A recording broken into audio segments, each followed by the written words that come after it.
Hi there, boys and girls. It's Miss Skorka. We are here for another Monday of Reader's Workshop, and we're still going to talk about power and perspective, but today is kind of fun. We're talking about author's perspective. I know it's really hard to think of the authors that write the books and texts and short stories that we read as people who have opinions. But when you think about what an author is, it's somebody who writes a story, or whether it be fiction or nonfiction. And these authors are people with opinions about a lot of different things. So today, I'm going to teach you that when readers are reading any text, we think about the author's perspective and opinions by asking themselves, what does the author want me to think and feel about this topic? And here is a little girl saying to herself, what does the author want me to think and feel about the text? And I'm going to teach you how to answer these questions and how to identify the author's perspective. As I said before, authors are people with feelings and opinions, and when authors are writing something, as many of your teachers, all of your teachers have told you before, authors don't do anything by accident. And they really do everything on purpose. I know 214 knows this, and I'm sure every fourth grader knows this by now. So here are some tips to think about why authors are writing stories and how to figure out what the author's opinion on a certain topic is. The first tip is to know that authors write in certain ways to convince us to feel something. Authors normally want us, the reader, to agree with them, the writer. So they're going to write certain words and certain opinions in order to persuade or convince us to feel the way they feel, to have an opinion about something. They also want us to have certain opinions about topics. So when they're writing, not only do they want us to know how they feel, but like I said before, they want us to agree with them and feel how they feel about something. And once we're able to pick out how the author thinks or feels about a topic, that's when we know how they feel. Once you start to make an opinion about a topic as you're reading, you stop and say to yourself, if I'm feeling this way after reading this, maybe my author did that on purpose, made me feel that way on purpose. And if they made me feel this way about this topic, maybe that's how they feel too. Maybe that's their perspective. So let's continue on through this presentation, and I'm going to show you an example of what I mean about how to identify, how do we even know how authors feel about something. And really quickly, before we get into the practice text where we're going to together identify the author's perspective, here's a little cheat sheet about author's perspective. So author's perspective, as we know about perspective already, it's how the author feels about a topic, their opinions, their beliefs, their thoughts about something. Because remember, authors are humans too. Sometimes you can tell if the author is for or against a topic. Let's pick homework, for example. If an author is writing about homework in a positive way and saying all of these facts within their story or their text about how homework is helpful to children, you might think to yourself, this author is trying to convince everyone that homework is helpful. But if the author is writing a story about how homework is the craziest, most negative, most terrible thing, the author might put in some facts about how homework is a waste of time or that students don't like homework. So you'll be able to tell if an author likes something or dislikes something based on what they're saying about that topic. And here at the bottom, you can identify the author's perspective by looking at the problem in the story or the character's actions in the story. And you can do that, look at the language, the dialogue, what they're saying to each other. You can look at all of these things and decide, well, if my character feels this way, maybe the author feels this way. Therefore, they're trying to persuade me to feel the same way. And here's a sentence starter. This is not the only way you can discuss perspective, but you can say to yourself, okay, I can tell the author of this book dislikes homework because they included so many facts about children who do not like homework. I know this is a lot. I'm saying a lot of things right now, but the main thing I want you to take away is this. Authors have perspective too.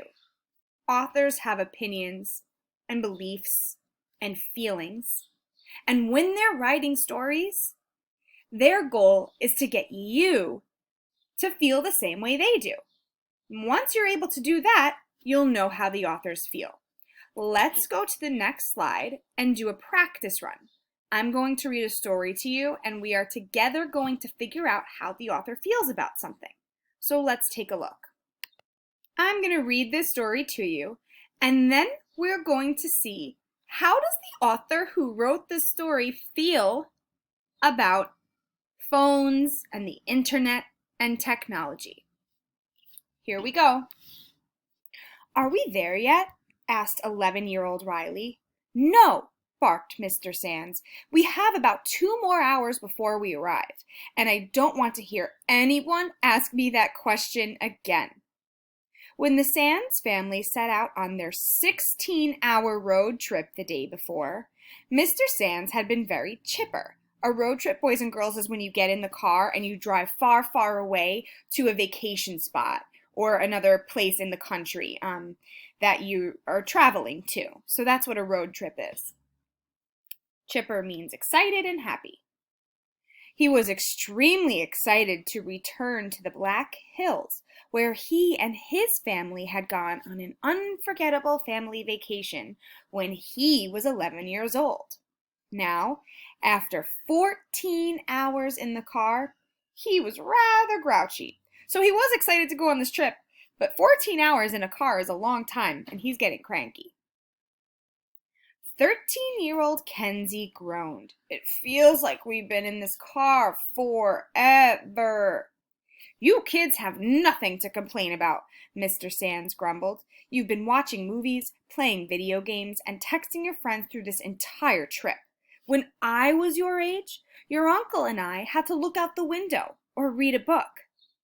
So here Mr. Sands is saying, all you've been doing is on your technology. You're on your iPads, watching movies, playing games, you're texting. Back in my day, all I had to do was read or look out the window. I didn't have this technology. We're going to pick up right here.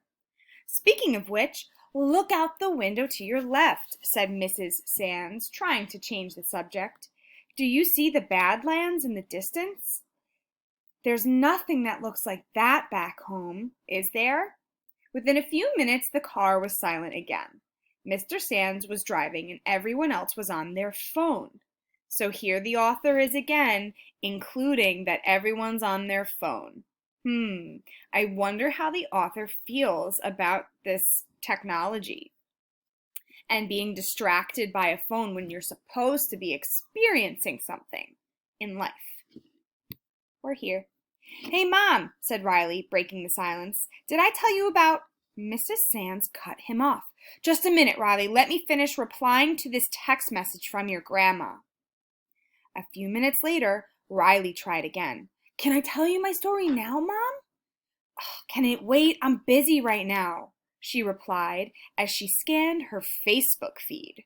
So Mom doesn't even want to have a conversation with Riley because she's too busy on her phone. And again, I ask myself, what is the author wanting me to feel here? What's the author's perspective on technology? Here we are right here. An hour passed. Suddenly, there was a yelp from the back seat. What happened? Exclaimed Kenzie. I lost my internet connection. There are areas out here where there's no wireless connection. In fact, I don't believe we will have a connection when we arrive at our cabin, explained Mr. Sands. What? Why didn't you tell me? I was planning to post all kinds of pictures to Instagram. My friends will wonder what happened to me, cried Kenzie. Again, why do you think the author is including this? What do you think the author is trying to say about technology? To tell you the truth, I didn't tell you because I didn't want to have to hear you whine and complain, snapped Mr. Sands. They will have a TV in this cabin, won't they? Quipped Riley. Nope, answered Mr. Sands. Our only entertainment will be each other. Riley and Kenzie groaned in unison. Once they arrived at their small two-bedroom cabin, they unpacked their car. Mr. and Mrs. Sands claimed the bigger bedroom, Kenzie unpacked her things in the smaller bedroom, and Riley spread out on the sofa in the living room. I sure wish I could turn on the TV and find a baseball game to watch, he said. I'm so cut off from the world, whined Kenzie. Hey, you two, said Mr. Sands. I will not let you ruin my vacation with your bad attitudes. Either help us unpack the food and make dinner, or go outside and wander around. Let's go outside, said Kenzie. An hour later, they returned, throwing open the door, out of breath. We saw a deer, cried Kenzie. It looked right at us and then ran away. So you see here, I'm noticing the author has the technology out of the characters' hands and in their bedroom. And when they're with technology throughout the rest of the story, they're very unhappy and anxious. But when they're out experiencing nature, looking at deer and running around together, they seem to be excited. And I don't think the author did that by accident. I have to ask myself here, why is the author including this? What is the author trying to get me to think about technology? And when I'm able to answer that question, I now know what the author feels about technology. Let's keep reading the rest of this story. And we think there were others too, continued Riley. When that one deer ran away, I think I heard others running too, but I didn't see them. We should see plenty of wildlife out here, said Mr. Sands, smiling. And we found a stream. We followed it for a long time, but then decided we better turn back, said Kenzie. We can't wait to continue exploring tomorrow, said Riley. Tomorrow we're going on a hike to the top of Harney Park Peak. If you enjoyed your little exploration today, you'll love what you see tomorrow, said Mr. Sands, the excitement rising in his voice. And just think, we're right here, Mrs. Sands commented. If you had watched a baseball game on TV or sat here texting friends or surfing the internet, you would have never experienced that. Riley and Kenzie remained silent, not wanting to admit that their mom was right. After dinner, the sun was beginning to set. Now what are we going to do? Asked Riley. Should we build a campfire and roast marshmallows? Suggested Mrs. Sands. Agreed Riley. That's a great idea. That sounds delicious. What were you going to tell me earlier? Mrs. Sands asked. Mrs. Sands asked Riley as they poked their skewer through the soft marshmallow. I forgot, Riley replied. I wish we had an internet connection so I could look up some ghost stories. This campfire would be perfect for telling ghost stories. Mr. Sands sighed. You don't need internet connection to tell ghost stories. Just use your imagination. That's too much work, said Riley. Besides, I'd never come up with anything scary that would be as good as one I could read from the internet. Mrs. Sands shook her head. You know, the whole world seems to think that the internet makes our lives so much simpler, but I'm starting to think that it actually made our lives more complex. She paused. Gary, why don't you tell us a story from your family vacation when you were here when you were little? Yes, agreed Mr. Sands. Listen to my story and you'll find out. So, what does the author think or feel? The author thinks that people depend too much on technology, and therefore I know the author wants me to have that perspective too. Boys and girls, go ahead to your portfolio assignment and get started. I hope you enjoyed this presentation. Happy Monday!